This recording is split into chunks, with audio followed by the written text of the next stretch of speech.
Welcome, Hoosier fans, to another victorious episode of the Assembly Call, as tonight your Indiana Hoosiers beat the Minnesota Golden Gophers by a final score of 82-72 in a game that lasted quite some time and featured a lot of runs on both sides, but it was really IU who was able to reel off the biggest run of the game. I think an 18-2 run by my count in the second half to put themselves up by, I think 14 was the most that it got. But it was really a back and forth game for most of it. IU didn't get off to as slow of a start as we have become accustomed to in over the course of the season and in recent games.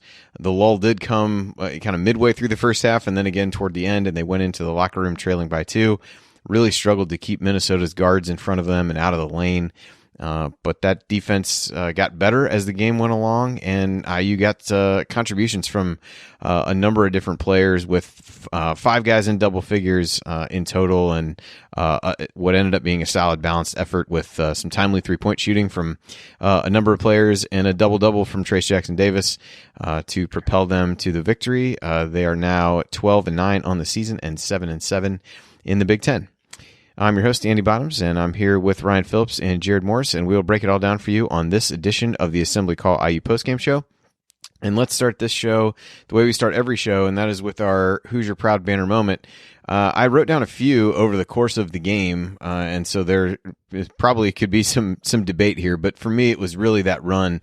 Minnesota IU had a run where Jerome Hunter hit a couple threes, put IU up 6. Minnesota battled back to take a 2-point lead. It was 55-53. IU then ripped off an 18-2 run, eventually getting up 71-57. That run featured back-to-back threes from Al Durham and Armand Franklin in a game that featured a few different instances of IU hitting back-to-back three-pointers. And overall, in a 12-possession stretch, IU scored on 10 of them. Trayce had a dunk. Rob had a great drive. Trayce hit free throws. Armand hit some free throws. Jerome had a layup and a dunk. It was just a somewhat emblematic of the whole game in that stretch where IU got contributions from a number of different players and played arguably their best stretch of defense, although that was aided, I think, in some ways by Minnesota settling for three-pointers. But that run was really what clinched it for IU. They did have a few issues with the pressure late in the game, again, as we have probably become all too accustomed to, where no lead feels safe, but IU holds on, ends up winning the game by 10. But that run, that 18-2 run that started at the 8:35 mark of the second half was the banner moment for me tonight. And our banner moment, as always, is brought to you by our friends at Home Field Apparel, who are now in their 4th season of sponsoring the Assembly Call. And with frigid temperatures overtaking the entire country, including Jerod and Dallas, you really shouldn't be wearing anything other than super soft hoodies and crew necks. So you need to make your way over to their website at homefieldapparel.com. They have something unique for everyone, especially IU fans, and all of their apparel is printed on the softest, warmest, most comfortable, and most washable materials you'll find anywhere. If you need a few suggestions, the IU gear is always great. I've been wearing the Bison, not the Bison hoodie, but the football design with the Bison also on it in the crew neck quite a bit over the winter, as it apparently I've moved back to Cleveland and the ground has been covered with snow for the better part of the week here in Cincinnati. But they do have more than just IU gear. Home Field has apparel from more than 90 different colleges and universities. They added, I think, some shirts from Hampton today, and new ones are being added all the time. Their designs are so unique, interesting, and vintage that you may end up like Coach or I, buying shirts and hoodies for schools you barely heard of just because you like the designs. And you can always save on your Home Field order by using the promo code Assembly20 at checkout. It'll give you 20% off your entire order throughout the year. So go to homefieldapparel.com, load up your shopping cart, and enter Assembly20 at checkout to get 20% off. That's homefieldapparel.com. All right, it's time to move the ball, find the open man, and get some opening thoughts from the rest of our team. I'm going to throw it to Jerod Morris first, who is joining us while he has power. Hopefully, in the midst of me reading the ad, I won't find that he has lost power and fallen off of the broadcast. Looks like you're still there, so Jerod, I'll throw it to you first. Still here right now, but my line could go dark at any moment. You know, narratives are funny things, because they're true until they're not. And I think what we're seeing really unfold with this Indiana team as we go down the stretch here is that the narrative of a defense-first, defense-dominated team that really struggles on offense is starting to get flipped on its head a little bit, because right now this team is better offensively than they are defensively. And right now, one of this team's best strengths is its outside shooting. Indiana went 7 of 12 from 3-point range tonight, and that moved Indiana into the top 100 in the country in 3-point shooting. This team is 4th in the conference right now, shooting threes, making 36.1% of their threes. And Andy, you talked about, when Indiana looked its best, things really got going when they took threes. They had a couple stretches there where they hit 2 or 3 3-pointers in a row, and that really got things going. And I think it's, time for, this team to start considering maybe they need to take more. When you take 12 and you make 7, that's a really good percentage, but you might want to think about taking some more of them, because right now, I think defensively, this team, we know that they can be good defensively, and they've shown some flashes of being good defensively, but Indiana's 11th in the conference right now in defensive efficiency. That's not very good. And they weren't very good defensively tonight. Fortunately, Gabe Kalsher was out. Fortunately, Bo Robbins was injured, and Minnesota wasn't able to take full advantage of it. But this was a game where Indiana's offense really keyed things. And I think we're starting to see a guy like Al Durham become more confident shooting from 3 again. Jerome Hunter has come back from his suspension and been shooting absolutely lights out and really giving Indiana some big moments off the bench. And so, what is this team's strength right now? What do they do best? I think, we thought as we got into mid-February, it would really be the defense driving things. Where would the offense be? Right now, this team is better, as I said, better offensively than they are defensively. And I think, if for this team to do as well as they can do down the stretch now with 4 games remaining, I think it's time to start upping the volume of threes, because that's the one thing kind of holding them back. They're shooting a high percentage, but they're dead last in the conference in the amount of threes that they take. And maybe that's a tweak, that they need to make offensively that can help the efficiency some, because they've got guys who are knocking them down. Now I think it's time to start letting them shoot some more. All right, Ryan, what's your rant on the game tonight? Well, I think Jerod touched on it. I think Jerome Hunter was fantastic tonight. He was really, really good. And so I think I have to point that out. 5 of 6 from the field, 2 of 2 from 3, 4 of 5 from the free throw line when he's shooting like 40% on the year, and he hit 4 of 5, and the one he missed, rattled in and out. But I think we have to talk about the first half and the defense. And Jerod pointed to this, where they're better offensively than they are defensively right now. They were just giving up straight line drives to the basket all night, it seemed like, until about the 7-minute mark left to go in the game, when something tightened up. And I don't know if it was Minnesota tightening up or if Indiana's defense just got better. There was no rim protection from the big guys, and the guards were just leaving driving lanes open. Al Durham was horrific defensively for the first 2/3 of this game, and just leaving guys a whole lot of room to drive right by him. And I know that Indiana was probably overplaying the 3-point line because Minnesota takes more threes than anyone in the Big Ten. They also shoot a lower percentage than anyone in the Big Ten. I believe they're last place coming into this game, or they're close. And so I get that the defensive game plan was probably, hey, don't let him get comfortable from 3. But at the same time, you can close out to a guy and you can play close to him and not just give him a wide open driving lane. So that was the issue I had. Now, look, the later part of the second half, Indiana locked down and played much better. And again, offensively, as Jerod said, they played very well in this game. And it's amazing how easy basketball looks when you A, make 3-pointers, and B, make over 75% of your free throws. It's amazing how easy offense is in those situations. They were 23 of 30 from the free throw line, 76.7%. And there were a couple that they shot that were, good free throws that rattled in and out. That happens sometimes. You're going to have those in the game. You see guys who shoot 90% miss occasionally. But to be at that level, and then also to hit 7 of 12 from 3, those points give you, it's a bonus. I mean, those are extra points you can earn. And Jerod's right. I think at some point with guys like Durham, who's been over 50% over the last few games, Hunter is shooting with incredible confidence right now. Franklin was 3 of 3. They've got to take more, and they've got to run plays to get them to take more, because guess what that's going to do? It's going to open things up for Trayce Jackson-Davis on the inside. It's going to open things for Race Thompson on the inside, and it's going to open driving lanes for other guys. If Franklin has to be guarded out on the 3-point line closely, it's going to give him room when he's healthy enough to be able to burst off that ankle.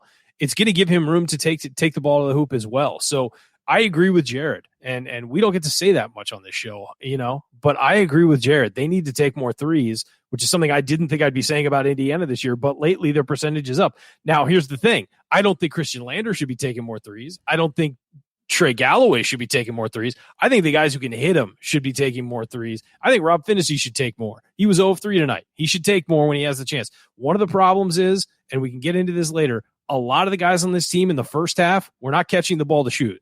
They were catching it low on their waist and ready to just move it to the next guy. They have to be ready to shoot every time they catch it on the perimeter. It has to be a threat, and they got to shoot more, quite frankly. Yeah, so as we think about, the major storylines of this one, I mean, to me, you look at the second half box score. I used 14 of 21 from the floor, 5 of 7 from 3, and 14 of 18 from the line in the second half. They had 10 assists on 14 made baskets after having just 5 assists in the first half.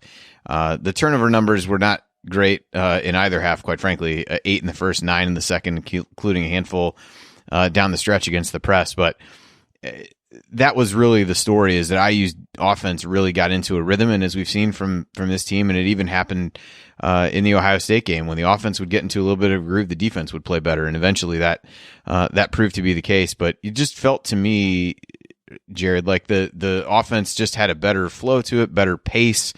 And I think the pace has been a thing that's been a pretty big issue. And there were some stretches where there weren't fouls called every 5 seconds in the second half like there was the first. But, I think that to me was really the story, because the defense let this team down in the first half. They made enough plays. But like I said, I thought Minnesota really settled for some threes when they had guys that could get to the basket, and they bailed out IU a little bit on that end of the floor. But from your perspective, what did you see different in the approach to the game in the second half versus the first on the offensive end? Well, I think overall, I kind of want to go back to the start of the game. I thought, we've talked a lot about how Indiana has started, and that was a big storyline coming out. And I thought Indiana started out better tonight. And it comes back to what you were talking about with pace. I thought Trayce Jackson-Davis really came out with a better pace. He was making quicker moves when he got the ball. He was being more assertive. And so I thought, that kind of got things started off. But I think where this team struggles a little bit is, when they try to push the pace and play a little bit faster, it also means they're going to turn the ball over a little bit more. And so we turned the ball over 17 times tonight, which is way too much. And yet it still felt like the pace was better. And so, there's going to have to be, something's going to have to balance out here, because Archie really wants to limit the turnovers. And yet it feels like sometimes the guys squeeze the ball so hard trying not to make turnovers that they also don't make plays. And tonight they did turn the ball over, but they also made plays, and were aggressive. I know, Rob Phinisee had 4 turnovers. And yes, some of those need to get cleaned up, but we also saw Rob Phinisee be more aggressive, drive to the basket, creating more space than he usually does. Al Durham had 4 turnovers. Some of those are because, he's doing some things that he probably shouldn't be asked to do, as a primary ball handler. Doing Al things. Doing Al things. But, when Al is just, catch and shoot, attacking closeouts, he does a really good job, with that. And so, I think this team, to me, what seems to be happening is this team is kind of trying, their offensive identity is still evolving. They are still an inside-outside team. And, the bread and butter is still getting it inside to Trayce Jackson-Davis. That was still the focus early on. But, you see now the element that Jerome Hunter brings. And with Al Durham starting to get his shooting back, and the guards kind of starting to be a little bit more aggressive, you're seeing more of a multifaceted offense start to come through. You're just seeing growing pains with it because the turnover numbers are coming up. I'm not sure a little bit higher turnover number is bad for this team, because it's almost like they kind of need that to have the aggressiveness that they need to create some of the open shots, get some of the looks, push it in transition. We saw them pushing it a lot more in transition tonight.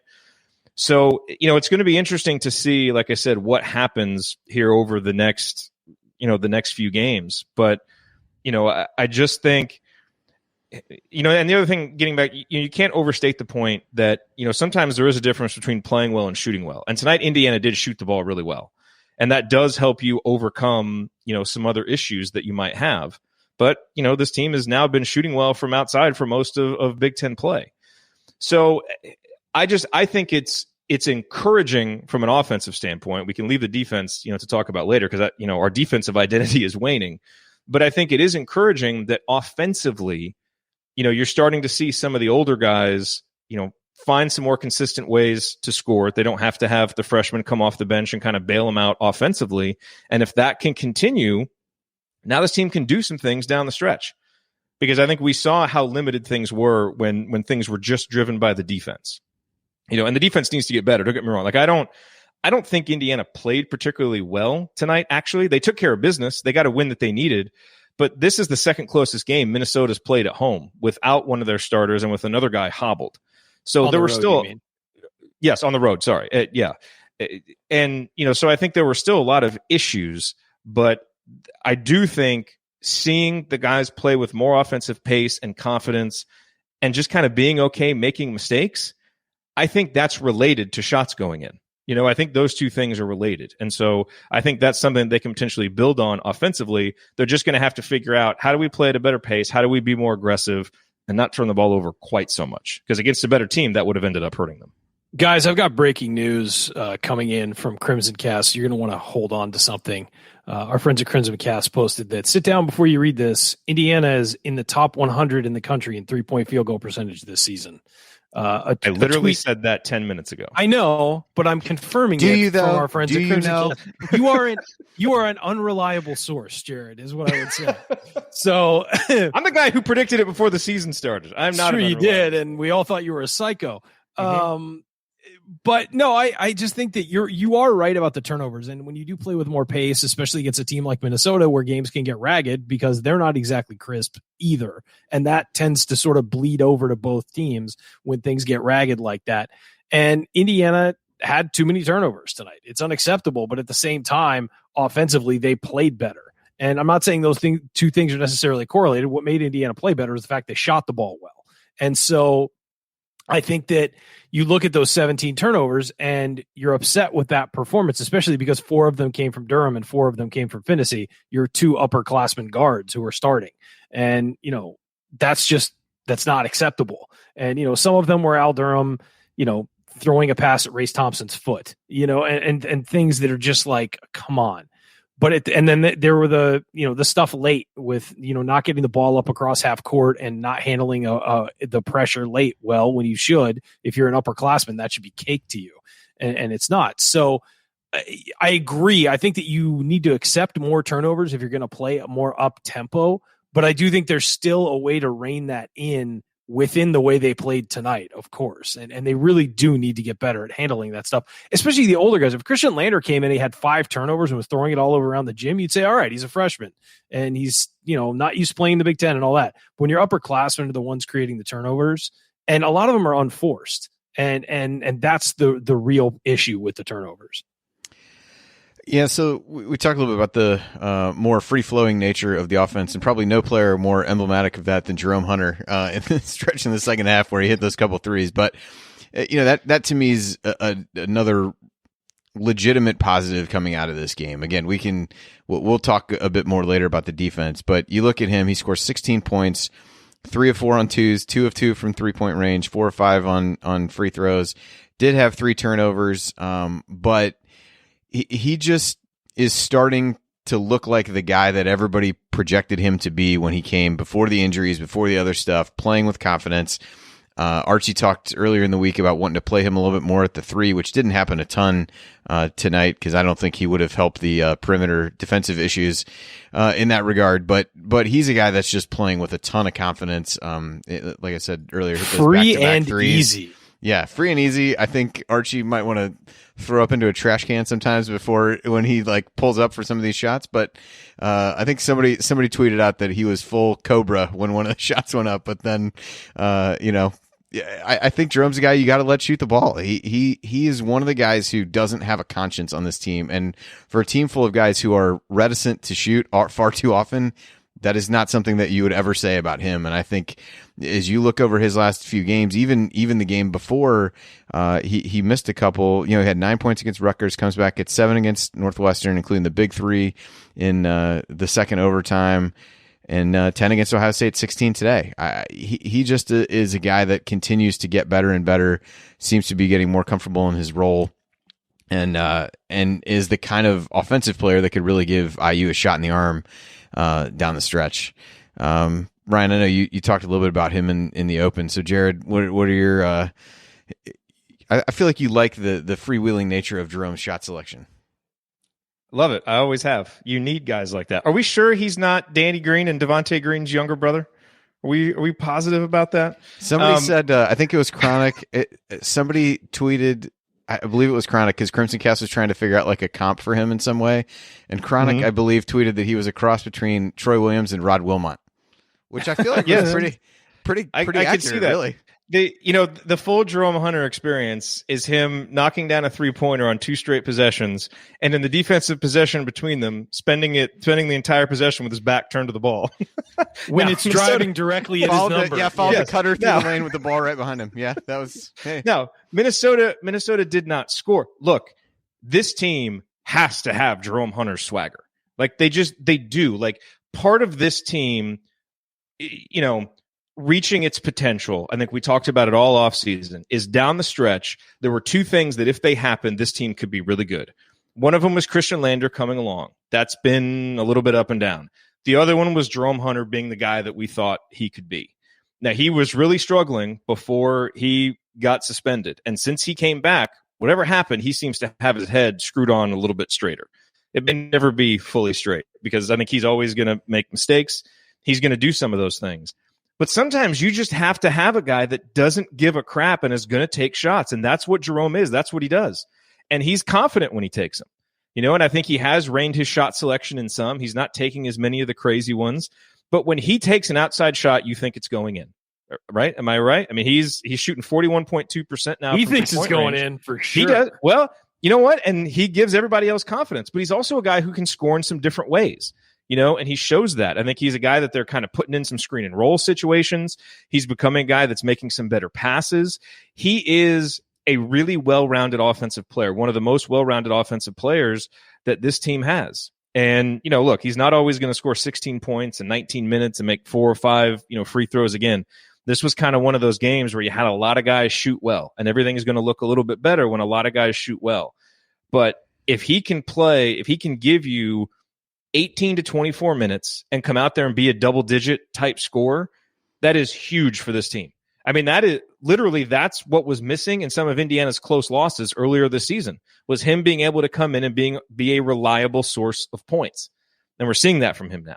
And I think his confidence helps rub off on other guys. Like, he has an impact. He had an impact in that Ohio State game. He rescued Indiana in the first half and made that first half moderately competitive by the end of the half. Because he just came in and was like, screw this, I'm just going to go make some plays. And sometimes this team just really needs that. And so I think we saw that tonight, and he's a guy who can lift the ceiling for what this team is capable of. Because I think the 3 most talented offensive players that this team has are Trayce Jackson-Davis, Jerome Hunter, and Christian Lander. Talent.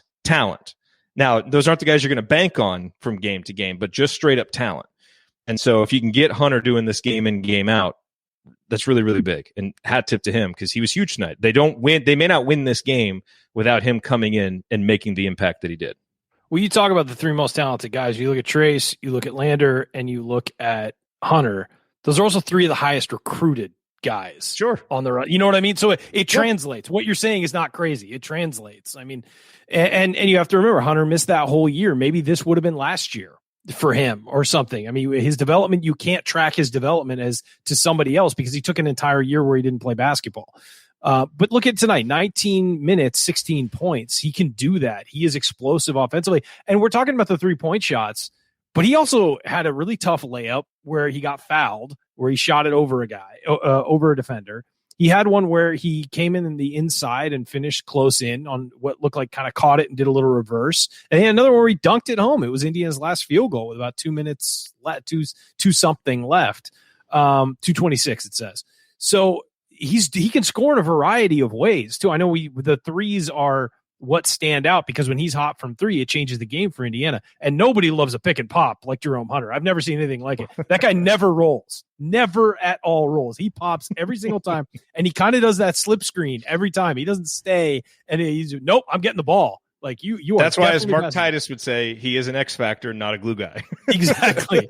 And he shout out to Mark. But what I'll say about Jerome is also he's one of the few guys that shows incredible emotion on the court. When he's playing well, that dude has a huge grin on his face and he's excited. He's clapping his hands. A lot of these guys, it's almost like they make a play, and I don't know if they're trying to be stone-faced or whatever, but Al will smile sometimes when he makes a big shot.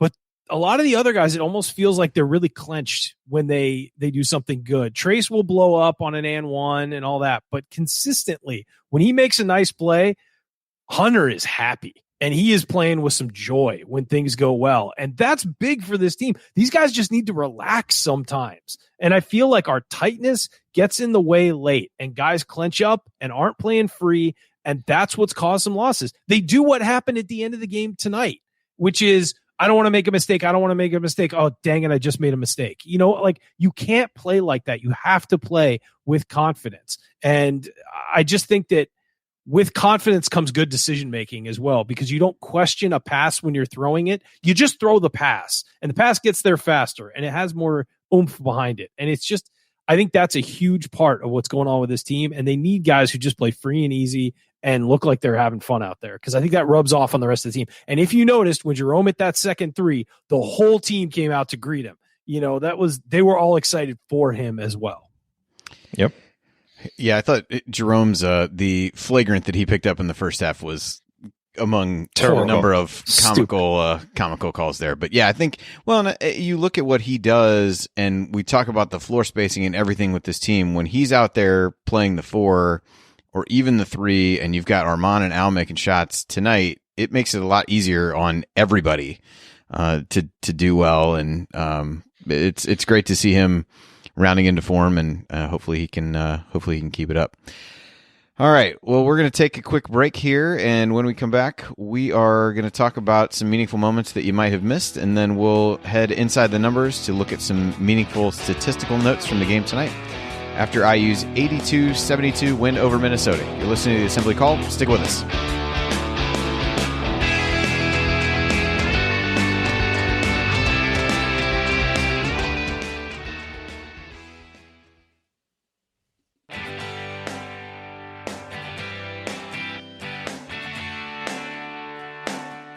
Hi, this is AJ Moye.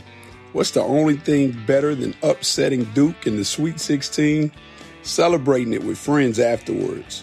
Join Jerod, Andy, Ryan, and Coach for the Assembly Call after every IU basketball game. Go Hoosiers! And welcome back to the Assembly Call IU Postgame Show. I'm Andy Bottoms here with Jerod Morris and Ryan Phillips, and we are breaking down IU's 82-72 home win over Minnesota. And it's time for meaningful moments that you might have missed. All right, there are a number of these on here, so I guess we'll go back. Maybe I'll do these in chronological order. So, Jerod, you touched a little bit on early in the game, and the fact that the start was better for IU.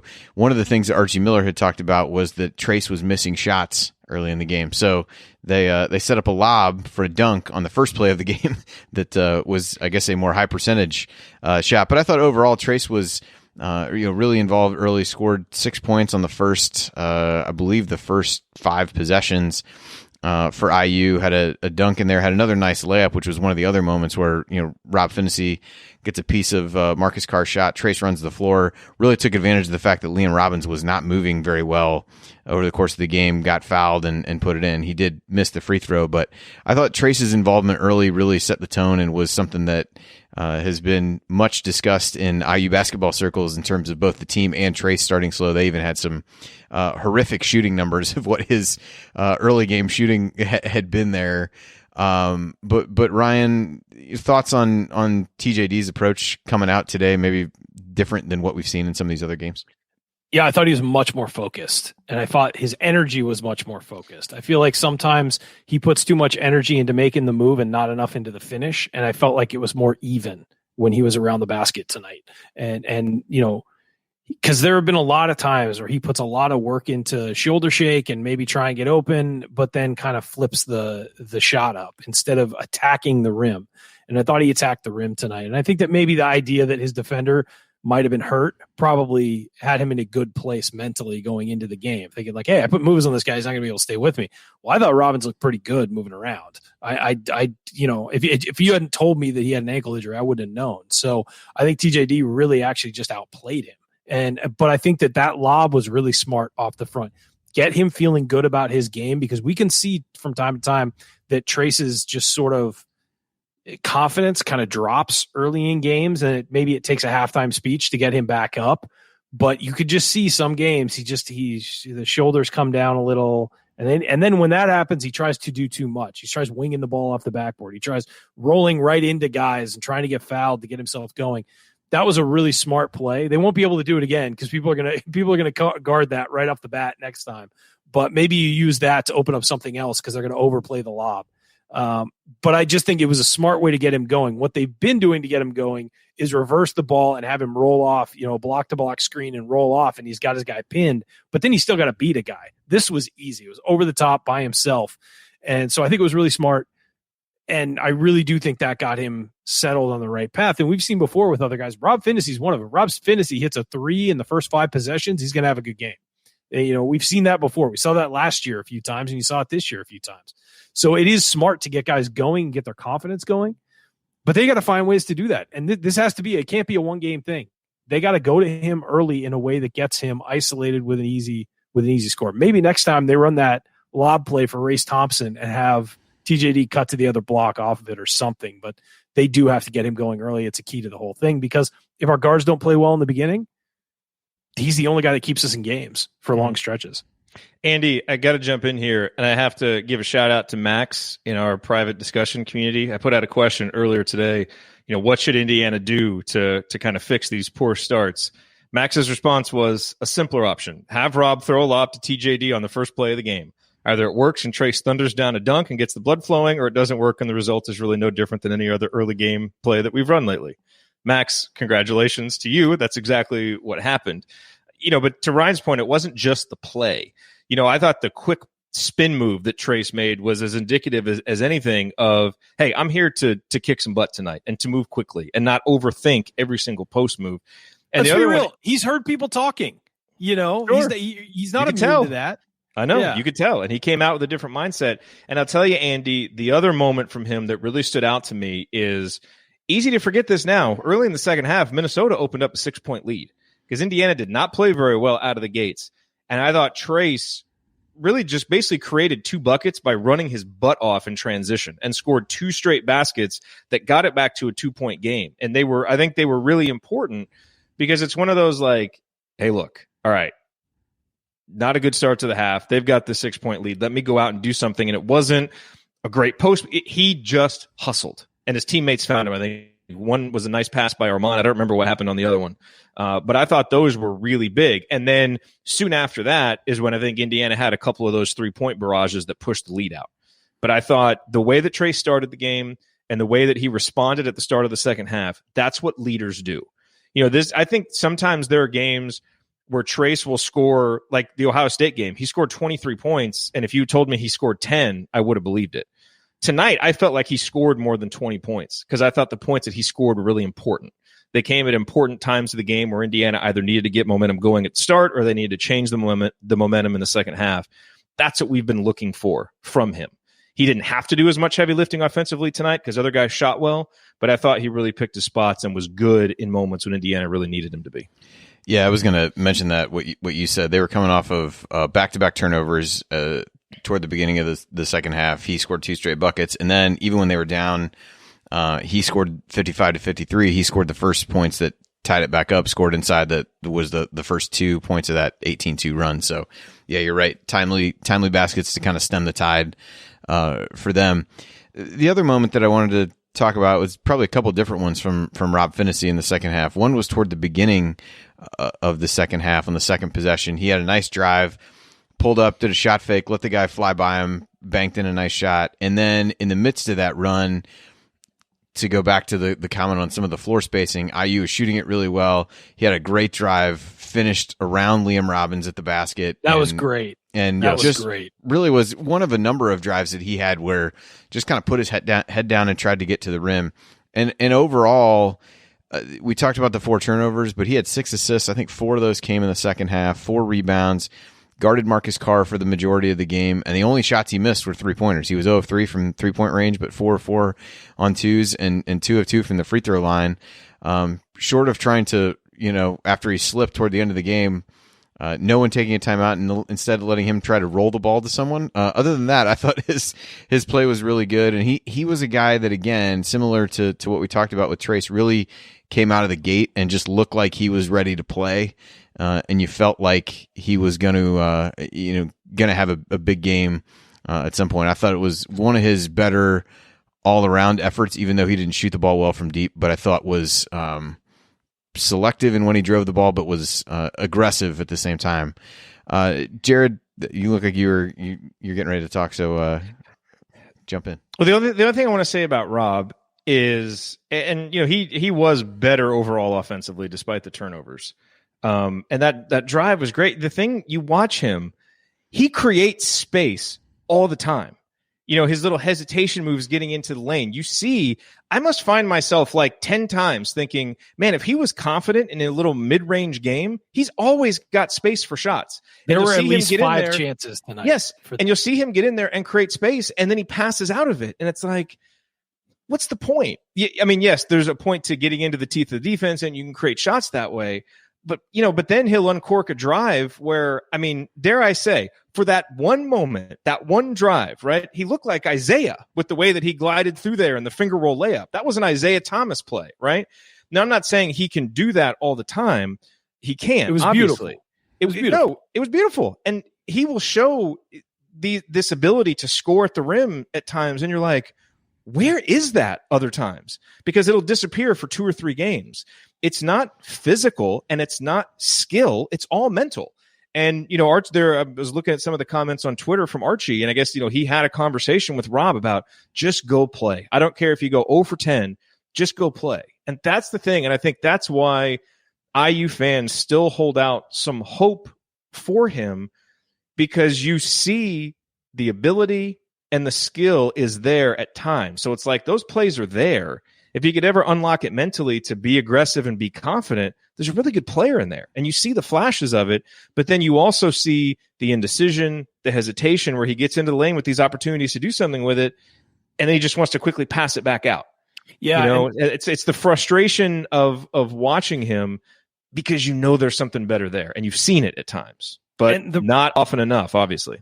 Sorry, the problem, before you get off on anything else, the problem with those drives where he creates space is oftentimes he looks to pass to guys who are more covered than he is. Yes. Like I noticed that a lot tonight, is that he'd have 3 feet with which he could shoot a floater easily, or, a pull up or whatever, and create that by doing that drive in hard and then kind of switch back. And then he doesn't even look at the hoop. He holds the ball and immediately looks to the wing or the opposite side or behind him. And those guys have defenders on him, and it's sometimes he's fitting passes into tight windows and it leads to turnovers. And so it's the kind of thing where you've got to say, Rob, shoot the ball. At some point you got to shoot the ball when you're there and you've got that much space. You're not going to get that much more space. And so it is frustrating to see that happen from time to time. And I do think that he started off confident. I think Andy was completely right. He started off very confident tonight. He had sort of an air about him early that he was going to be aggressive. And I think that he's got to be able to bottle that. And we've been saying that for 3 years, though, that he's got to be able to do that and be able to repeat that. And so, not to expect it, but when it happens, you see a really good player who has a lot of potential. I actually thought he was much better offensively than defensively tonight. Definitely. And so, but the thing you're supposed to be able to rely on him for is his defense. So you never know what you're going to get with him, but you take it when you can.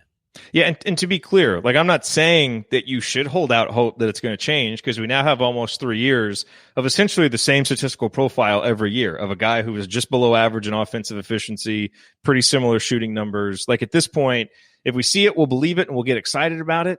But man, he'd still uncork some of these plays sometimes where you're like, it's in there. Just need to see it more. And Andy, the only other moment that I wanted to point out, on a negative side Indiana gave up 13 offensive rebounds tonight, and there were a few possessions late in the second half when Indiana's trying to close this out, trying to take a 6-point lead to an 8-point lead or an 8-point lead to a 10-point lead, and they would give up like 3 offensive rebounds on a possession, and then Minnesota just didn't score. And so that's where, again, or they fouled them. That was yes. Part of this win tonight was that Minnesota just wasn't good enough to come into Assembly Hall and take it, but there were opportunities where Indiana kind of tried to give it to them. And so those kinds of plays, they didn't come back to bite Indiana, but they have in other games. And that's just the kind of thing, at some point you just got to secure a rebound on the second or third shot, and they didn't. Fortunately, Minnesota wasn't able to do it, but those were plays that if Indiana had somehow lost this game, we'd be looking back at it's like, dude, the 50-50 ball is right there. You got to get those. They blew a bunch of 50-50 balls that they had a chance to get to in this one. And you're absolutely right, Jerod. Yeah, it feels like there's always a handful of plays, and I jotted a few of these down, where they've got the momentum, they've got the ball, and then they just, like the one, Al steps on the sideline, although they didn't have a great angle of it. I don't know whether he really did or didn't, but it was, some kind of key moments in there where you can either start to pile on or really put the nail in the coffin and just not there. Like there was the one, Minnesota misses 2 free throws. It ends up in a jump ball, but IU doesn't box out and get the rebound. Nobody gets that. So you had little plays like that, but then on the flip side, there was another play I wrote down, Jerome Hunter. IU's up 65-57. He kind of gets in, pokes the rebound away, maintains possession for IU as an offensive rebound, and Trayce gets fouled and extends the lead to 10 coming out of the under 4 timeout. So they made a few of those plays, but yeah, it just felt like there was continue to be a number of times where you've got a chance to really extend a run or do things like that where they just can't quite come up with it. So there was certainly enough in this game to kind of not like as much as you're happy that they won the game. What I want to bring up Al here. There was a couple plays. He really struggled defensively. Yes, and I know Jerod has Facts. strong opinions on him bringing the ball up to end the half. That is not the play that I was gonna say. But as IU made a couple of these runs and they fell behind at the beginning of the second half, after those 2 baskets from Trayce that we mentioned earlier, Al hits a 3, I believe from the corner, and then right after that was the 2 Jerome Hunter threes. As Trayce tied the game up at 55 and they went on that big run, Al hits the first of back-to-back threes with him and Armand. So he splashed it too. He did make some timely shots a little bit in the way that we talked about with Trayce, but there were other times when he really was, out of control going to the basket and really struggled defensively. And so it was just kind of while the shots were timely and it's easy to remember those things, and he ended up with a really strong statistical line. 16 points, was 5 of 6 from the floor, and had but 2 assists, 4 turnovers. It was just kind of a mixed bag from Al. So there were timely shots mixed in there, but there were also kind of similar to what we were just talking about overall with the game, some things that kind of make you scratch your head a little bit about his performance as well. Here's what I'll say about Al. He was a net positive tonight. If you get 16 points from Al Durham, and he's 5 of 6 from the field, knocks down some threes, and 12 of those points are in the second half, and he hits 4 big free throws to close out a game. Like, if you can't win with that contribution from Al Durham, then you don't have him on the court, because that's a good game from Al. That's him doing what he does best, right? And we've got to put players in position to succeed. What does Al not do well? Well, we know that he struggles as a defender. Okay, he's going to have to play that half of the court, and you're going to give some up. That's why he needs to score 14, 15, 16 points to be a net positive. Here's what Al doesn't do well. Lead the offense. What have we done now? Two half times in a row, right before halftime, and at other times too. In the Ohio State game, we just gave away 2 possessions because we had Al leading the offense. This game, same thing. I don't see this as much, Al, we have the ball with 8 seconds left, and he just dribbles around and doesn't shoot the ball. Now, do you blame him some for that, for lack of awareness? Absolutely. He should realize that he needs to put up a shot. But you know who's more to blame for that? Archie Miller, for putting him in a position where he hasn't shown that he's successful. Al's a catch-and-shoot guy, and he attacks closeouts, and he makes free throws at the ends of games. That's what he does well. Give the ball to Armand. Give the ball to Rob. Put Christian Lander in there. They are better at leading the offense. We are just giving away off of screens. Yes, we are just giving away possessions at the end of the half, and I don't understand it. It didn't come back to bite us in this game, But again, some of those things at the margins, this is why we're losing some close games. So, for all the warts that Al had on his game tonight, he did what you need him to do. but there were times that he's put in a position to not succeed. And I would like to ask Archie, why he continues to do that. I don't know. It's one of those things. Like if it doesn't work, like you can say like he's a senior, he should know to shoot, all that stuff. Al is actually one of the least aware players on our team. He doesn't have like a real natural awareness. That's why I say he's good at catch and shoot. He's good at stuff where he can attack really without thinking. But him leading the offense as the primary ball handler just doesn't work that well. Let's stop doing it. Put him in a position to succeed. Archie, stop. You're hurting Jerod. No, you're hurting Al. And that hurts Jerod. You know what I'll say about Al that I have to give him credit for is in the last couple of wins, he's really stepped up at the end and hit free throws that were not being made earlier in the year by anybody. So you have a guy now, and it didn't feel like this for the last couple of years. You have a guy now who late when you're facing a press and you have a lead, you just give the ball to and let him get fouled. It was a crapshoot the last few years for Indiana for that. And Al is, and Armand Franklin's emerging as a guy who can do that as well, to give him credit. But yeah, Al has a very limited skill set. He can create some things offensively off the wing, off a pass and coming off screens. He can hit shots and he can make free throws. Those are the things Al does. He's good at the things he's good at and bad at the things he's not going to take the ball from 25 feet out in the dead middle of the floor and create something. He might do it once in a while, but he's not going to do it consistently. And so I agree with you. I don't understand why he's the guy who brings the ball up late. I really don't get that. I don't get why he's ever the guy initiating the offense. I mean, sometimes if there's foul trouble or something and you're forced into it, sure. But I mean, you have Armand, you have Rob Phinisee, and you have Christian Lander who can all do it better. Christian Lander may not be a star yet, but he can do it. Armand Franklin may not be a true point guard, but he can do it better than Al, and Rob has his warts, but he does it better than Al too. And their job would be made easier by having Al spotting up to create space and potentially knock down shots. There you go. So I don't mean it as a knock on Al. Yeah. Let him do the stuff he's good at. Yeah. Yep. Agreed. All right, let's go inside the numbers. Talk about a few of the stats here. Turnovers and points off turnovers was beaten into the ground quite a bit on the broadcast. We talked a little bit about IU's turnovers, but Minnesota got 25 points off of those. I think it was 13-0 maybe at halftime, I want to say, points off turnovers. So that's obviously a question mark. You look at the rebounding, Minnesota did get those 13 offensive rebounds, but IU rebounded almost half of its own misses. They had 10 offensive rebounds to 11 defensive rebounds for Minnesota. Assist numbers heavily favored IU. Minnesota only had 6 assists on the night, although you don't have to pass to somebody when you're just driving around. Yeah, they had a lot of one-on-one guard play. Would-be defenders.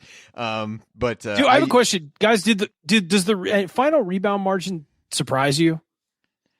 Because Minnesota is getting so many offensive rebounds, that surprised me that we beat them. IU 34-24, beat them by 10. It just seemed like they dominated. And to look at it that way, the two things Archie Miller said coming into the year that Indiana was going to struggle with was turnovers and rebounding. Well, they got crushed in the turnover battle, but they won the rebounding battle. And it seems like that may have been what, part of the difference in the game. Yeah, I guess in retrospect, when you think that how well IU shot, there just weren't that many of IU's misses to rebound. But yeah, I was a little bit surprised it was as wide as it was, just because it felt like IU gave up a lot of offensive rebounds. IU ends up with 15 assists compared to the 6 from Minnesota, so 15 assists on 26 makes. The second half, that number was a lot better. Bench points, IU 19-5.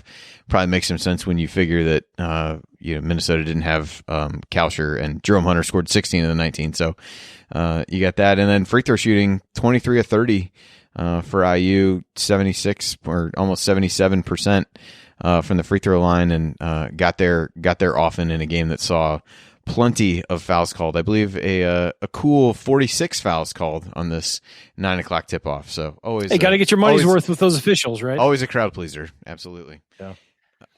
My number, Andy, 5 of 7 from 3 in the second half. That's to hit 5 of 7 to go 71% in the second half. Difference in the game, I think. It is. Hey Ryan, I don't know if you heard that propelled IU into being in the top 100 in 3-point shooting.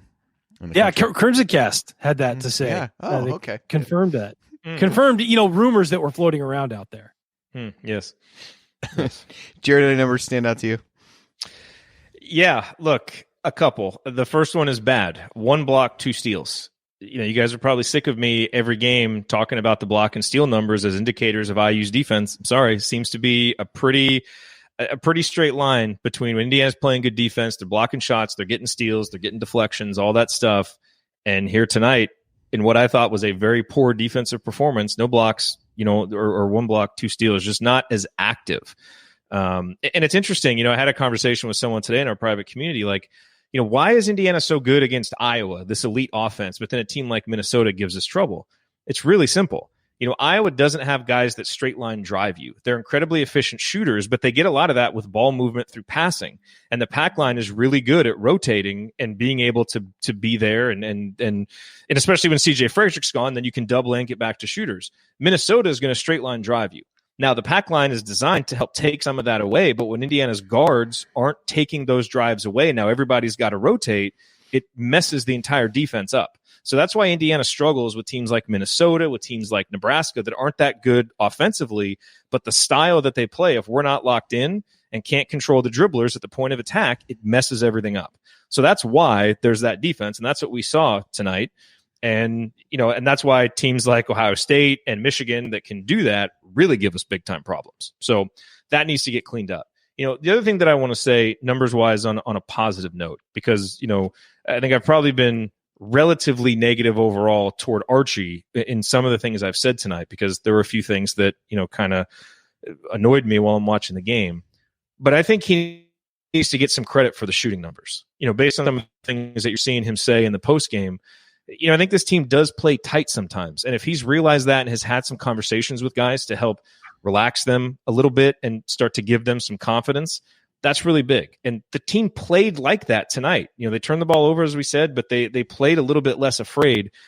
We criticize Archie when it doesn't happen. So without really knowing exactly what was said or being there in practice, I'm going to give him some credit for that, because for whatever reason, again, it was not a very good performance overall, but that important element of the game, shooting, this team is coming around. And if that's in part because of him loosening the reins a little bit, I think that's really important for this team down the stretch. And so I do credit him for that, and for some of the things they did offensively tonight, running the play for Jerome Hunter to get him open for one of those threes.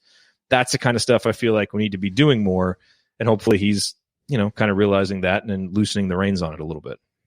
I want to circle back to your point on blocks and steals, Jerod, which is interesting because there were only 2 steals. They came from Christian Lander and Jerome Hunter, oddly enough, and the 1 block came from Rob Phinisee, which, again, none of those things do you expect. But Trayce Jackson-Davis and Race Thompson combined 0 blocks, 0 steals. And one thing that was noticeably absent from those 2 tonight was any sense of rim protection at all. And so when those guys aren't altering shots, you can get beat on a drive if you got a big guy back there altering shots. It makes the guard's job a lot easier. And just nothing from those guys tonight. You saw Race a couple times when guys would drive, he was reaching down to try and go for the ball, and not trying to go up and affect shots. And I thought that was pretty glaring tonight and needs to be something they refocus on. Because early in the year, you'd see times where guys couldn't drive into those guys because they'd be there waiting to not necessarily block a shot, but get in the way. And I just think that makes the defense. I mean, it's just a fact that if you have guys back there who alter shots, it makes it so much easier to play defense. There were a couple times on a few drives that Robbins basically just walled his guy off and really opened up a clear path to the basket, which I guess when you're 7 feet tall and that big, you can do that. But yeah, they got caught on the backside of him a couple times and nobody could really get over to help. That certainly doesn't explain all of them. It's interesting to look, and then we'll break after this. I had the same impressions of the defense not being very good. And then you look up at the end of the game and Minnesota shot 40% from the floor. And part of that aided by the fact they were 4 of 20 on threes and 0 of 9 in the second half. And that was, again, kind of going back to that. I thought during the stretch that IU started to break out, it almost seemed like Minnesota wanted to turn into a 3-point shooting contest after IU hit a couple and they had guys pulling the trigger on some of those. It just didn't make a ton of sense. But it's kind of odd. I think the defensive numbers from a statistical perspective, not necessarily points per possession, because I think Minnesota was at like 1.1 or somewhere around there. But I think the just kind of raw shooting numbers don't really tell the story of how much IU struggled defensively in this one. But all right, so we are going to take our final break of the evening, and so when we come back, we're going to hand out our game balls, and then we'll look ahead to IU's next opponent, and then it'll be time for last call. That's all next here on the Assembly Call. Stick with us.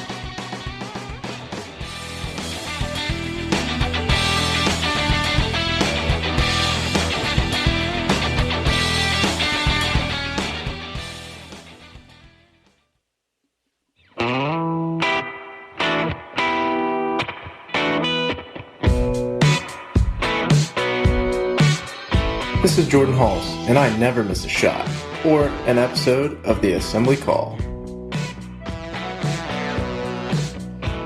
You're listening to the Assembly Call IU postgame show. Catch us live immediately following every IU basketball game, plus every Thursday night at our website, assemblycall.com.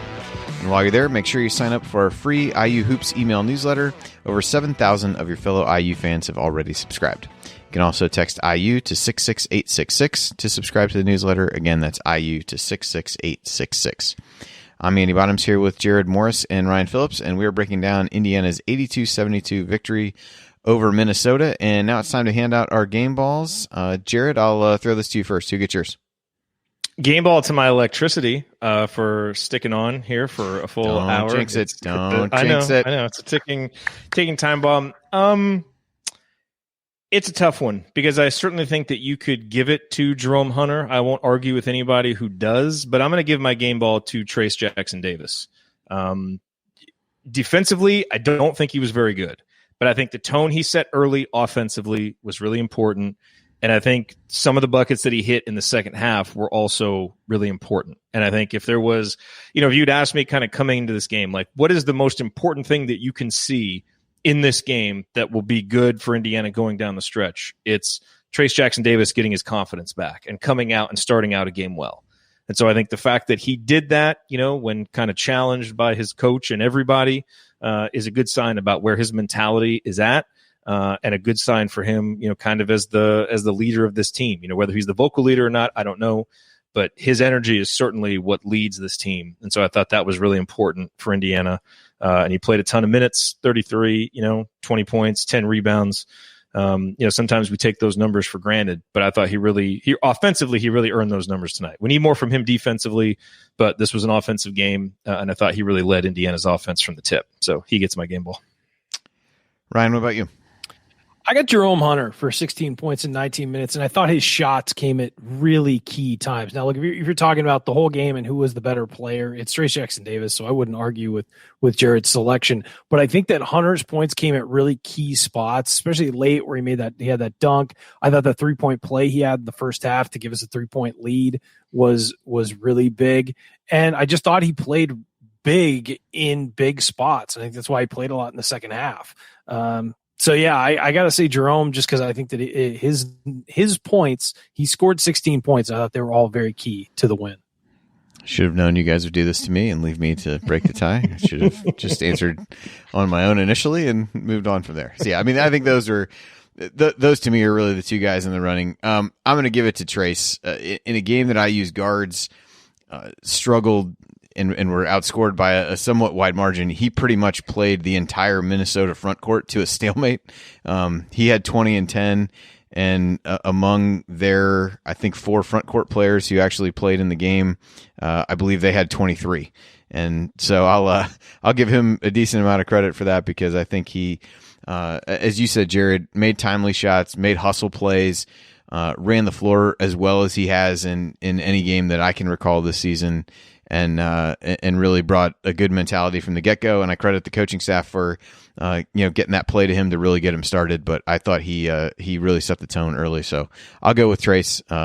No issue, kind of as you guys said. I think those were the two clear-cut choices. So I'll go with him. All right. Now maybe we can rectify this situation when we hand out.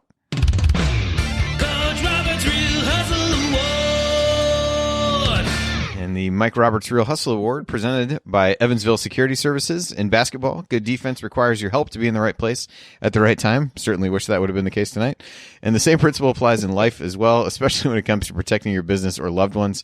This is where Evansville Security Services steps in, like Armand Franklin stepping in to take a charge against an oncoming offensive player, which I don't believe anyone did tonight, although there was a egregious charge toward the end of the Kentucky-Vanderbilt game where a guy stepped in, but I'll save that sidebar for a time. Sally may not want us equating Evansville Security Services with Indiana's defense tonight, so maybe we should talk about how it's like 3-point shooting somehow. That's flat out offensive, guys. Yeah. Absolutely. Sorry, right. Evansville Security Services. All right, we'll turn this. If you look at the stats, though, it's good. Evansville Security Services provides off-duty police officers to businesses and individuals throughout Indiana, and you can choose between uniformed or non-uniformed officers.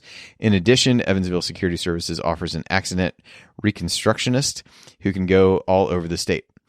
You can count on the folks at ESS to conduct themselves in a professional manner at all times, and all of their off-duty officers are equipped with the industry's best equipment. And here's the best part. With an off-duty cop on the job, your security officer won't have to waste time calling 911 and then wait because they're already there. Go to evansvillesecurityservices.com to learn more. That's evansvillesecurityservices.com or call 812-214-1132. Remember, prevention cannot be measured. Let Evansville Security Services help you prevent a bad outcome today. All right, Jerod, who you got for the Coach Roberts Real Hustle Award tonight? So I saved this for Jerome Hunter, actually. And look, all credit to him for the shots. Actually, I think I want to give this to Stephen Bardo because he was really hustling in the first half to try and convince everyone that this was high level basketball. Yeah, like it's almost like he had a quota for how many times he had to use that exact phrase. I think he said it at one point like 5 times in about a minute and a half. This was really high level basketball as both teams just kind of he wanted to see if he had eligibility left. Yeah, he wanted to see if he had eligibility left. He was having so much fun. He just wanted to be part of it. Yeah, so kudos to Stephen Bardo for that. No, I'm giving it to Jerome Hunter because as important as the shooting was, and actually Stephen Bardo did point this out during the game, but that play where Jerome got called for the flagrant foul, there was a stupid call. It was not a flagrant foul, but what it was a tough play from a guy who wasn't going to back down and let someone else take his space. And at times, this is a team that lets guys kind of take their space a little bit, move them out of the way. Jerome has a little bit of that FU attitude to him, and he's not going to let guys do that. And he's shown that he'll get on the floor and get after loose balls. And so I think, this team was challenged this week about the way that they start and about their toughness. And, I thought Trayce did a great job getting Indiana going, and I thought Jerome's mental and physical toughness in this game, his decision-making notwithstanding, but his mental and physical toughness, I think were big. And I think for the 19 minutes he was on the court, I thought he was a real tone setter for Indiana. So he gets my Real Hustle Award. He played hard. Ryan, what about you? I'm going to give it to Armand Franklin again for what I think is like the 4th week in a row, it feels like, because he's still battling that injury. And if you look at his stat line, first of all, plus 11 was big, but he played 36 minutes on a bum ankle, scored 11 points, hit all 3 of his threes, hit both free throws late. He had 6 rebounds and 4 assists, and he fouled out. But, he did his best on defense. I think, struggling with that ankle injury, I don't think anybody played well defensively, but I thought he was our best perimeter defender on the night. I thought Rob flashed a little bit, but I think he just got abused by Marcus Carr too much. But I think that Franklin played better than anybody else. He's still playing hurt. It's still obvious when you see him moving on offense that he is not there, but he still got his feet set on all 3 of those threes, made them. I thought they were huge because they came, a couple of them came in big situations, and he hit his free throws. I just think that what he's doing, how he's toughing this out and still playing 36 minutes a game, I got to give it to Armand for toughing this out. If it's a hustle award. Well, at the risk of siding with Jerod again, I'm gonna give it to Jerome as well. I think a couple plays with him. I mentioned the one toward the end when I use up 8, just kind of almost like a nothing play. Trayce misses a shot. It seems like Minnesota has the rebound. Jerome pokes it away. Trayce gets it back and gets fouled. There was another play where Jerome really was, he's really brings some physicality to the post, which I don't think you would expect. There was one time he had his guy posted. He had the guy backed like underneath the basket. And if somebody had gotten him the ball, he would have just laid it right in. He had posted the guy and pushed him basically to the baseline when he was in there. I think the play in the first half where he got called for the flagrant was kind of a joke, but I just think level of physicality. And those two, he matched up with Williams again later in the game, and they were still going after it. And I just thought he did bring a different level of toughness that I don't know that you might expect from somebody who does a lot of his damage on the perimeter. But I thought he made some decent hustle plays, and wasn't afraid to be physical in the post. And so I'll go with Jerome just because I think he deserves at least some level of recognition based on how well he played overall for the game. It seems like one of you is going to jump in. No. Well, I think that's fair. I voted for him for the game ball, so I couldn't give him real hustle. But he did hustle, and he played very well. So I think it's worth giving him, with him walking away with some award here. I think for sure. One last storyline I wanted to throw out, Andy, is just, a guy that we haven't talked about a lot tonight is Trayce Thompson.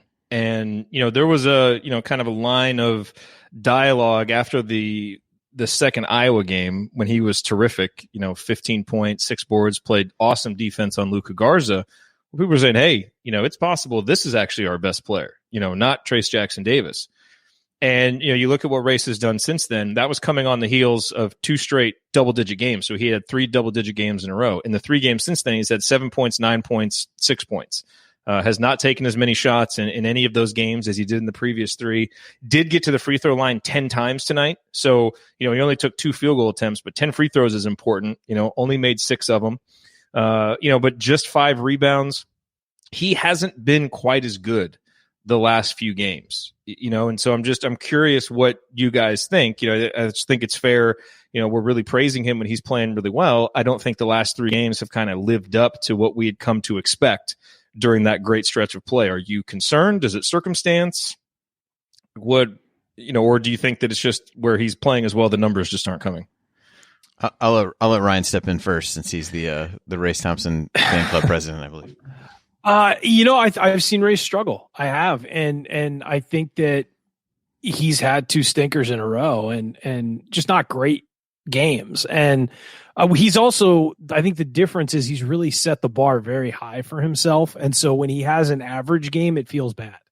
And I thought there were some things he did tonight that were good. I thought he moved well on defense for part of the night. I just didn't think he protected the rim. But as far as battling for position and stuff, he still gave that effort. Didn't finish as well on offense. Didn't really take the ball and do it. There were a couple chances he had for mid-range jumpers that he passed up. Being maybe a little too unselfish at times. But I think that he could bounce back next week and be just where he was? Yeah, of course. I just think that, it's a long season and guys have stinkers. He's just happened to have 2 that are back to back and maybe not performing to the level he'd want to, and not the level that Indiana needs him to. Let's be real. Given how thin they are up front, he's got to be real good every game. And luckily Trayce stepped up tonight, but when he and Trayce are both having off games, it's death to this team. I mean, it really, really is. Yeah, I thought defensively there were some times early in the I didn't notice this as much in the second half, but IU would start switching everything in late shot clock situations, and he ended up getting out on trying to guard guys on the perimeter. That was probably not the ideal scenario for him. I thought he was active, but it was a little bit odd when Trayce really got going. He wasn't getting post touches where I think they've gone to him at other times, so he wasn't really getting the ball there. And I think, for as much as Archie Miller talked about maybe wanting to see a little bit more Jerome Hunter at the 3, they didn't really do that tonight. So the fact that Jerome played so well ended up eating into Trayce's minutes maybe a bit more. I think he ended up playing 25, but that ate into especially a little bit more than you might. They didn't close with Trayce. Yeah, so I think that was part of it. He looked good from the free throw line to start. Was 5 of his first 6, and then went 1 for 4 in a couple possession stretch there. So I'm not overly concerned with it, but yeah, I think it's certainly depending upon the opponent and how much they try to spread IU out, and the kind of guy that Trayce ends up guarding, I think does factor in a little bit to how successful he is on both ends of the floor. What he can do defensively versus and what matchups he might be able to take advantage of in the post. All right, so let's look ahead to what's next for IU and what's next for us. We've got Assembly Call Radio, which is now officially later tonight in the Eastern time zone. So that will be here. I mean, you brought up Bardo earlier, and I don't want to give any more airtime than is absolutely necessary. But the combination of the 9 o'clock or 9:07 tip plus Stephen Bardo plus officials calling 46 fouls is really the kind of trifecta that you do not want to hit very often. And then game wise, I'm sorry guys, that really sucks for you guys both. Quite down. All right, so I usually downplay it because I'm on the West Coast, but that sucks. Yeah, well, we make do. And then so game wise, IU plays Michigan State on Saturday at noon. It's at this point kind of a desperate Michigan State team. They got blown out by Iowa. They played Purdue tight last night for a stretch, but couldn't get over the hump and ended up losing by 10. So they're 4-9 in the league now, just desperate. 2 of their 4 wins have come against Nebraska. So you're gonna, while as much as Archie seems to have had Tom Izzo's number a bit. It's the kind of game that scares you because it's a home game that you ought to win, but it's against Michigan State, which is odd to say that it's a game you should win. But that's really what this week has been about for IU, and we'll have a little bit of time to talk through Michigan State on Assembly Call Radio, and so we can probably save most of that for that point. But it's not a great feeling for an IU team that hasn't played all that well, has dropped some home games, to come into a week with 2 home games that you feel like you have to win as you move forward from your NCAA tournament perspective. So more to come on that, but that's at least what's up next for IU. That game, again, is a noon tip because IU can only play at noon or 9 is the big takeaway for me. So you're listening to the Assembly Call IU postgame show. Remember to check out our friends at homefieldapparel.com. Use the promo code Assembly20 at checkout to get 20% off your entire order. All right, guys, it's time for last call. Jerod, I'm going to throw this to you first so that if our luck runs out with your power situation there in Texas, that we'll give you the best chance you can to get in your final thoughts on IU's 82-72 win over Minnesota. This is a good sign. This is a really good sign that maybe things are turning around down here. Don't jinx yourself. Do not. I know. Jinx yourself. I know. I want to direct my final comments at the chat mob. I've just been kind of checking in on the chat mob tonight. For those of you listening on the podcast, the chat mob is the live YouTube chat that goes along with our show. And I have to say, I'm disappointed by the tone of what I see in there. This is not the chat mob that I have come to know, that we've come to know. I've gotten some comments from people about it. That it's just kind of not quite the same constructive place that it is. We don't expect everybody in the chat mob to be happy when the team doesn't play well. It doesn't mean that you have to blow bubbles and sunshine all the time, but there's a way to be constructive about the team and about the players, but still leave no one to guess that you're supportive of them. And sometimes I see some criticism and just some stupid stuff in there, speculation about dumb stuff. Comments where it almost seems like you're against the players, and that stuff is just dumb. And so if we have to start banning people, if we have to start getting some of that stuff out of there, that's not what this show stands for. And I know, some people have mentioned to us that we've sounded negative on the show at times this year, and we have, because the play hasn't been that good. But I think we always try to come across as being supportive of the program and wanting the best for the program and not talking bad about the people who work their butt off to give us a winning program, which is what everybody's out there doing. And so just a warning that this needs to get better. And if we see this kind of stuff in there in the future, we're just going to start banning people from the chat because we don't need you in there for this post-game chat. We've got a great group that likes to be constructive, talk about the game, the ups, the downs, the frustrations. That's what chat mob is for. If you're going to go in there and if you're going to rip on players and not be constructive and make it personal, you're not going to be part of the community that we're building. That's all I have to say. I'm happy about the win. I don't think Indiana played particularly well. They did shoot well. They did some good things offensively that we can build on, and I think that's really important going down the stretch. This was a game Indiana had to win. They won it. We don't take any Big Ten games for granted. Now they need to go do the same thing against Michigan State, and you do that, and you set yourself up, down the stretch now. Even if you can only win one of those final 3 games, you're going to end up feeling pretty good heading into Selection Sunday. So kudos to the team. They did what they needed to do. Now, chat mob, let's do what we need to do, which is be better. All right. Ryan, last call from you. Don't upset Jerod, guys. Come on. Archie, stop putting Al in end-of-half situations. You're hurting Jerod. And chat mob, clean it up. All right? It's coming from Ryan. Don't make a mockery of what I just said. I'm not. I'm being serious. Okay. Clean it up. Like, right. Seriously, that's not what we've ever been about. We've never been about full negative. And we can get negative if we're doing analysis of things. We don't get negative about people. That there's a difference there. And Jerod, I'm not mocking. I'm seriously not. I'm I looked in there earlier and I stopped looking because it was distracting me because I was getting upset. We do not knock these people. We can discuss their playing time, or the time when they're on the court and what they do and all of that. But we do not attack people, and we don't denigrate people either. As for the game, there's stuff to build off of here. I think the offense, again, making 3-pointers changes things. We've been saying it for a long time. I mean, everyone in basketball has been saying it for a decade now. You make 3-pointers, it changes the calculus. And Indiana, 7 of 12. Bump that up. Shoot some more. You can probably shoot 20 a game. And will you make 58% as you did today? No. But you can shoot more per game. This team has other opportunities to shoot. And a lot of times the perimeter guys catch the ball and aren't catching it in a shooting position. They're catching it to pass it again. And that's fine if you're running a specific play looking for something. But throughout the normal pace of the offense, you see guys catch it, not ready to shoot. Tonight and some other games recently have shown these guys can shoot if they shoot it confidently, and you cannot shoot it confidently if you're not ready to shoot. So Indiana gets a win tonight that they absolutely needed. Trayce Jackson-Davis showed up early. That's a positive. They shot well. That's a positive. Hit 76.7% of their free throws. Again, a positive. Out-rebounded the opponent. Keep racking up positives here, guys.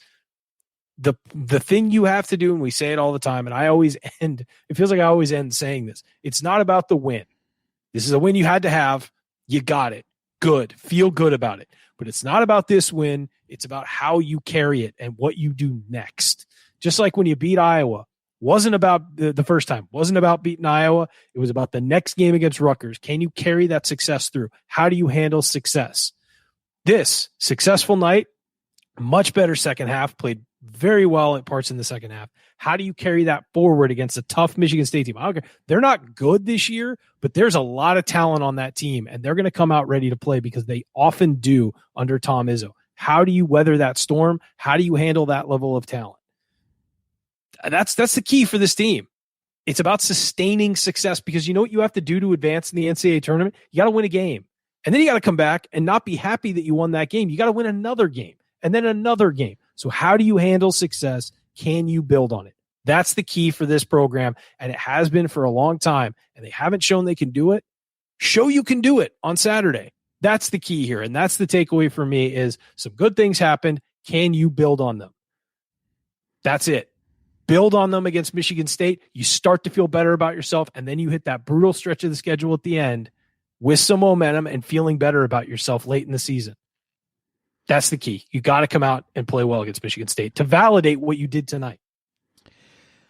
Yeah, so for me at this point, maybe this is the bracketology piece of it talking, but for whatever goals may have been set out at the beginning of the season, whether it was a top 4, top 5 finish in the league, those things are not completely out the window, but largely out the window at this point. So at this point, I view each of these games really as how they contribute to IU making the NCAA tournament, because that's really at this point what is going to matter for this season, because I just to achieve dramatically more than that is probably unrealistic. So in that regard, these two games this week were really important. They were the most winnable games left on the schedule. I think tonight's was a quad 2 game, at least based on how it was setting up when I looked earlier in the week.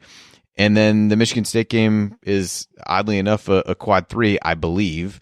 And so these are games that you have to win if you want to make the NCAA tournament. And then you get to that last stretch of 3 games, and maybe some are added on, maybe they're not.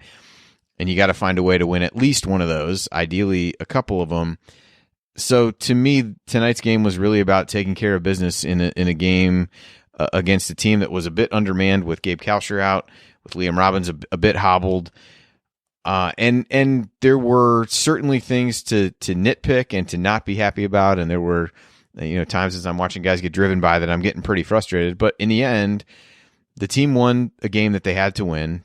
They hopefully carry over some offensive confidence from the way they shot the ball in the second half. And they really looked solid on offense. And yeah, it's easy to say that when the shots go in. We talked earlier in the season about IU's getting good shots. They just can't seem to make them. But more often than not in recent games, it feels like they've knocked them down. They've knocked down some shots in key moments to get wins. And so for me at this point, to kind of tie all that together, They took care of business. They did what they needed to do. At this point, given everything else that's gone on, I'm not going to get too high or too low after any loss, win, whatever. It was fun watching the team play the way they did offensively in the second half of the game tonight, and having so many guys contribute and not feeling like you're reliant on one or two guys to have to make every single play, and you end up with 5 guys in double figures. And for a team that has lacked confidence in a lot of cases, hopefully that gives a number of guys confidence heading into the Michigan State game. And again, that's a game they really need to come through and win. And we'll talk about that more on Sunday after it happens. So that'll do it for tonight's edition of the Assembly Call IU Postgame Show. If you want to see us do the show live and be part of the live chat, make sure that you subscribe to our YouTube channel at youtube.com/assemblycall.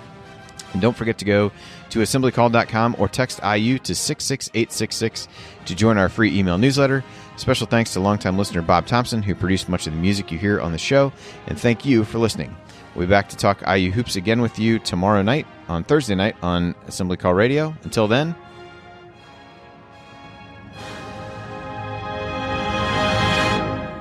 take it from me, Jerod. Keep your elbows in, your eyes on the rim, and go Hoosiers. Thank everybody for coming out. All right, I got to get out of here, folks. Thank you.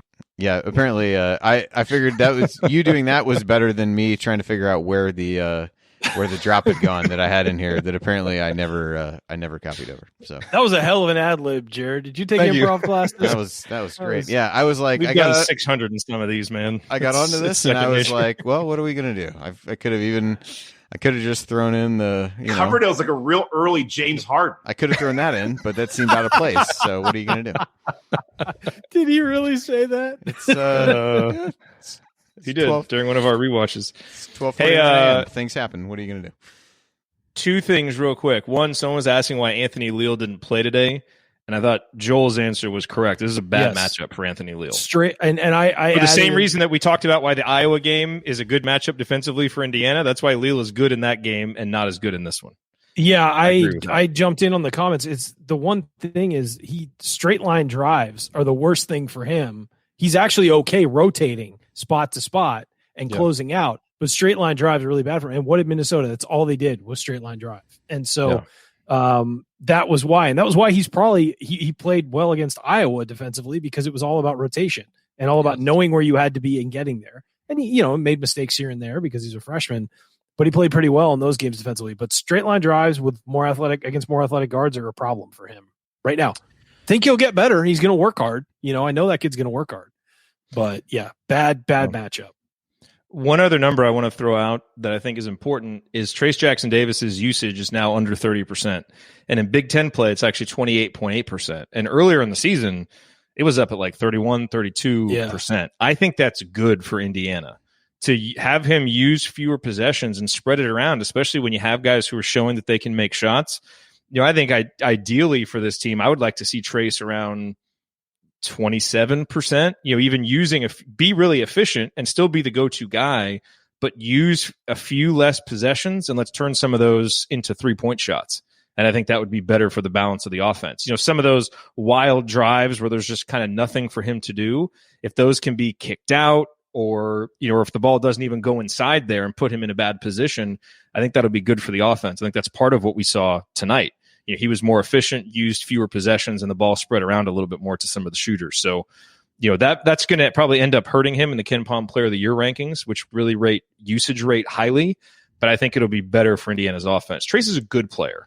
I don't think he's good enough to warrant 30% usage if Indiana is going to actually be a good competitive team. So I think this is a good trend for Indiana. Yeah, that was more about the rest of the team than it was him. You have to think. It's not his fault. It's not about him. Yeah. It's just about how the offense is being run and the flow and all those things. I think we'll be better if it's not so Trayce dominant. Agreed. Yeah, I would agree. Really, when the offense was humming in the second half, it was, almost everybody that was on the floor scored during that stretch. Trayce scored, Al, Armand, Rob had a drive, Jerome scored a couple buckets. You had 5 guys contribute to that run and really and score in that stretch, and felt like the spacing was better and everything looks better when shots go in, and you probably notice things or overlook things that you wouldn't normally overlook when that's happening. But Yeah, I mean, having Hunter out there really being able to stretch the floor, I mean, that's what we talked about with him, the whole notion of him potentially playing the 4 after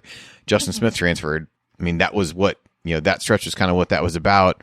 And you at least had, Armand had hit some shots, Al had hit a couple big ones at that point, Jerome had hit a couple, and Phinisee, while he didn't shoot well from 3 tonight, has shown ability to be a catch and shoot guy. So at that point, you have Trayce surrounded by other guys where he doesn't feel like he has to shoulder the whole load, nor does the defense believe that every single possession is going to run directly through him in the post. By the way, Christian Lander, I did look back. I think that's 4 out of his last 5 threes have been air balls. So it's like, Christian, just get in the gym this summer, man. Just get in the gym with somebody who knows how to shoot. Just get in the gym with somebody. And he's going to hit one off of a fast break where he pulls up and pops it and it'll go in. But he won't hit him consistently until he fixes his footwork. I mean, it's really glaringly obvious. I mean, we talked about it in his scouting report. It's just glaringly obvious that it's like your whole momentum is going this way and you're shooting this way. Like, it's just but I love Christian's future. I just think that he needs to sort that out pretty quickly, because if he doesn't fix his footwork next year, the 3, it's not going to get better. It's not going to get tremendously better. So, yeah. But I thought he played, actually, when he was in there, he played okay tonight. Moving the offense and doing all that stuff, although he didn't get key minutes because they stuck with the veterans most of the night for defensive purposes. I don't know. For Jerod, defensive purposes, and they were not good defensive. No, they weren't. I was going to say, yeah. I mean, might as well play Lander if that's the defense you're going to get. Yeah, I was going to jokingly say the same thing about the Leal comment. I was like, yeah, well, he's not going to be able to stop straight line drives. I'm thinking, well, at least it's 5 extra fouls, right? Please list for me the guys who did a good job of that in this game. But anyway, that's neither here nor there. Yeah, I would still play Leal. Like, I don't think you just put him on the bench and don't play him. I think him not playing is a mistake. I just think that's why he probably didn't play. Yeah, I will say, having watched the last couple games back a little bit, I did a little bit of sort of study on the last couple games. And the offense does run better when Leal's in there because there's so much more space to operate, because he's the only guy, and they'll probably start to do this to Armand a little more, but Armand has the ball in his hands a lot. And so he's the only guy when he's standing in the corner on the perimeter, they do not help all the way off of. So it does change the way the offense runs, and it gives you a complete, side of the floor where you're not going to get full help. And if you do, wide open 3 for that guy. Now, Leal, the problem is he doesn't shoot it every time he's open. I know he's a freshman, but he needs to start. When you're open, that's an automatic shot from him every single time. Trey Galloway needs to think about it. But Leal, when he catches it, he needs to shoot it if he's got a couple feet. Yep. All right. Last stat of the night. Okay. Armand Franklin currently shooting better from 3-point range than Yogi Ferrell ever did. Do you realize Armand Franklin is shooting 45.2% from 3? I knew he was in the 40s. 44.7 in Big Ten play. I knew he was in the 40s. I didn't know he was that high. I didn't realize it was quite that high either, but he's where's Al at? Shooter. He's getting back up to about his career average now. Yeah, because he was he's above 50 over the last 2 weeks. Yeah, he's up to 37.7 now. Okay. 41.5 in Big Ten play. So he's basically doing what he did last year. So if he and Armand have their feet set and they shoot, I feel like it's going in, every time. And I feel like it's a good shot if they're open. Shoot more, baby. 23s a game. We should be shooting 20 a game.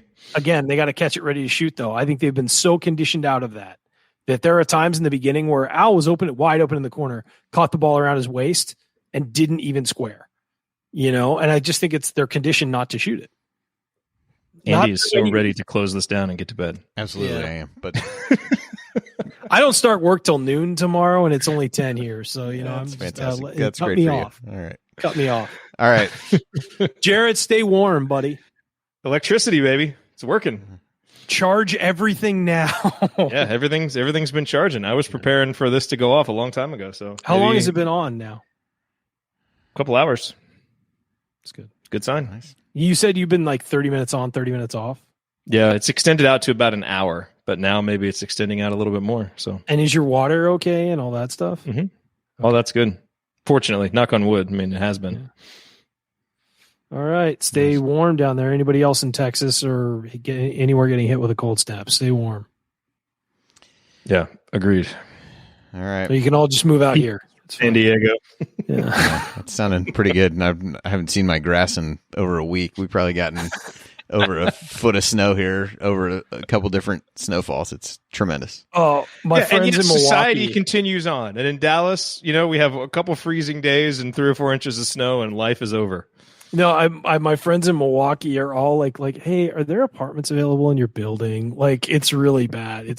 They've been below feels like below zero for like almost 3 weeks or something like that, on and off. And they're just like, I think my last winter there was like this, and it was what forced me to move back to San Diego. I was like, I'm done. I can't.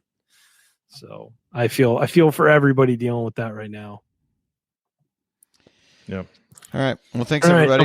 We'll be back tomorrow night, later tonight, depending upon your perspective. Are you hosting, Andy? I think Coach is hosting, and I'm going to be on, and Tyler. You are going to be on. Inside the Hall is going to do it. Yeah, I got. I'm free to go. Do we want to do 4? It doesn't matter. I was being nice and giving you the night off when we were emailing about stuff today. I'll take it. I don't know. We did have someone email us who binge listened to all the shows, and his first comment was, "Wow, that was a lot of Ryan." That was a lot of Ryan. And do you see my email back? I'm like, yeah, no, that is a lot of me.